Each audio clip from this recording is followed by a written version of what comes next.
شام کے 5 بجے ہیں۔ السلام علیکم، یہ ریڈیو پاکستان ہے۔ آصفہ محفوظ سے خبریں سنیے۔ اہم خبروں کا خلاصہ۔ وزیر اعظم دوشنبے پہنچے ہیں، جہاں وہ گلیشیئرز کے تحفظ کے بارے میں عالمی کانفرنس میں شرکت کریں گے۔ نائب وزیر اعظم ہانگ کانگ میں ہیں، جہاں وہ ثالثی کے لیے بین الاقوامی ادارے کے قیام کے بارے میں دستخط کی تقریب میں شرکت کریں گے۔ وفاقی اور سندھ حکومتیں ساحلی علاقوں کی ترقی اور سمندری آلودگی پر قابو پانے کے لیے مل کر کام کریں گی۔ اسرائیلی حکومت نے مقبوضہ مغربی کنارے میں 22 نئی یہودی بستیاں تعمیر کرنے کی منظوری دی ہے۔ اور اب خبروں کی تفصیل۔ وزیر اعظم محمد شہباز شریف 2 روزہ دورے پر تاجکستان کے دارالحکومت دوشنبے پہنچ گئے۔ دوشنبے ایئرپورٹ پر تاجک وزیر اعظم قاہر رسول زادہ، تاجک نائب وزیر خارجہ شریف زادہ فروخ حمدین، پاکستان میں تاجکستان کے سفیر یوسف شریف زادہ اور تاجکستان میں پاکستان کے سفیر محمد سعید سرور نے وزیر اعظم کا پرتپاک استقبال کیا۔ وفاقی وزیر اطلاعات و نشریات عطا اللہ تارڑ اور معاون خصوصی سید طارق فاطمی بھی وزیر اعظم کے ہمراہ ہیں۔ 2 روزہ دورہ تاجکستان میں وزیر اعظم محمد شہباز شریف تاجک صدر امام علی رحمان سے 2 طرفہ ملاقات کریں گے، جس میں وزیر اعظم تاجک صدر سے پاکستان اور تاجکستان کے مابین مختلف شعبوں میں تعاون کے حوالے سے گفتگو کریں گے۔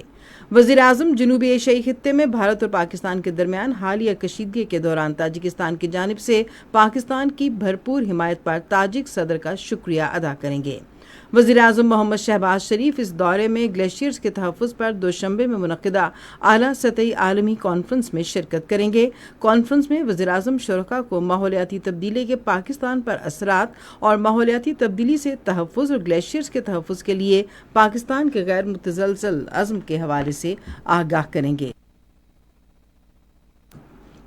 نائب وزیر اعظم محمد اسحاق ڈار ہانگ کانگ میں ہیں، جہاں وہ بین الاقوامی ثالثی ادارے کے قیام سے متعلق معاہدوں پر دستخط کی تقریب میں شرکت کریں گے۔ 2 روزہ دورے کے دوران اسحاق ڈار دستخطی تقریب کے موقع پر کئی 2 طرفہ ملاقاتیں بھی کریں گے۔ پاکستان عالمی ثالثی ادارے کے بانی ارکان میں شامل ہے۔ پاکستان ادارے کے اغراض و مقاصد کی پرزور حمایت کرتا ہے اور ثالثی اور بین الاقوامی تنازعات کے پرامن و منصفانہ تصفیے کے لیے اس کے کردار کا معترف ہے۔ صدر آصف علی زرداری نے دور حاضر کے چیلنجز سے مقابلے کے لیے نوجوانوں کو جدید علوم اور فنی مہارت سے آراستہ کرنے کی ضرورت پر زور دیا ہے۔ انہوں نے یہ بات لاہور میں سیاسی شخصیات سے ملاقات میں کہی۔ صدر نے کہا کہ تمام علاقوں میں یکساں ترقی سے قومی یکجہتی کو فروغ ملے گا اور جمہوری ادارے مضبوط ہوں گے۔ انہوں نے کہا کہ تمام صوبوں کے درمیان تعاون اور مؤثر رابطے سے سب شہریوں کی فلاح و بہبود کو یقینی بنایا جا سکے گا۔ صدر سے ملاقات کرنے والی سیاسی شخصیات میں رانا فاروق سعید خان، تنویر اشرف کائرہ، بلال فاروق، عمر فاروق، اسامہ فاروق، علی جعفر اور ہیرا تنویر شامل تھے۔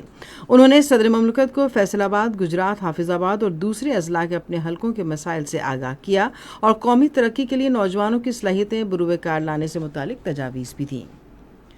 بحری امور کے وزیر جنید انور چودھری نے آج کراچی میں سندھ کے وزیر اعلیٰ سید مراد علی شاہ سے ملاقات کی۔ ملاقات کے دوران انہوں نے سمندری آلودگی پر قابو پانے اور کراچی کے ساحلی علاقے کی ترقی کے لیے مل کر کام کرنے کا فیصلہ کیا۔ انہوں نے سمندری آلودگی میں کمی کے لیے S3 منصوبے پر کام تیز کرنے پر بھی اتفاق کیا۔ ملاقات میں ماحولیاتی سیاحت کا منصوبہ شروع کرنے پر بھی اتفاق کیا گیا تاکہ سیاح کشتی کے ذریعے مینگروو کا علاقہ کا دورہ کر سکیں۔ پاکستان اور ایشیائی ترقیاتی بینک نے کاربن کریڈٹ موبلائزیشن پر خصوصی توجہ مرکوز کرتے ہوئے موسمیاتی تبدیلیوں سے نمٹنے کے لیے جامع 2 طرفہ حکمت عملی طے کرنے پر اتفاق کیا ہے۔ یہ اتفاقی رائے آج اسلام آباد میں وزیر موسمیاتی تبدیلی ڈاکٹر مصدق ملک اور ایشیائی ترقیاتی بینک کے ڈائریکٹر موسمیاتی تبدیلی کے زیر قیادت وفد میں ملاقات کے دوران کیا گیا۔ ملاقات میں کاربن مارکیٹس میں مربوط مواقع کی تلاش اور معاشی اور ماحولیاتی تناظر میں نئی حکمت عملی طے کرنے کا بھی فیصلہ کیا گیا۔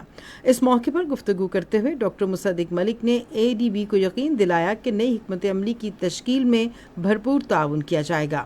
انہوں نے کہا کہ یہ حکمت عملی شفاف، مؤثر اور نتیجہ خیز ہونی چاہیے۔ اس موقع پر ADB وفد کے سربراہ نے ہر ممکن تعاون کا یقین دلایا۔